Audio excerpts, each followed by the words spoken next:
بسم الله الرحمن الرحيم، والصلاة والسلام على أشرف الأنبياء والمرسلين سيدنا محمد الصادق الوعد الأمين. أما بعد، سلام خاص من غزة إلى أفغانستان العزيزة، سلام من قلب أبطال غزة إلى قلوب أحرار الأمة الإسلامية، سلام من شمال غزة إلى المؤسسة الكبيرة أفغان فلسطين، وسلام ومئة سلام من شمال غزة إلى الأستاذ الجليل الشاب المجاهد أسد درب الجهاد والصمود، الأستاذ سيد وارث هاشمي حفظه الله تعالى.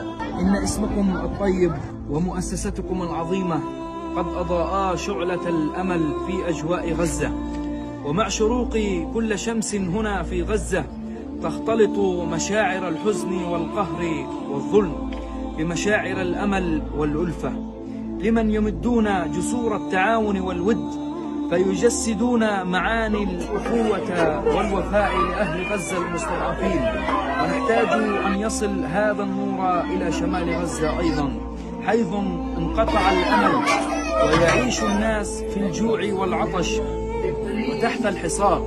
نرجوك أن تمد يدك الكريمة وتساعد أهل غزة ببركة وعطاء مبارك، ونحن بانتظار مساعدتك أيها الرجل العظيم. أفغان فلسطين جسر للتواصل بين غزة وأفغانستان العزيزة، والسلام عليكم ورحمة الله تعالى وبركاته.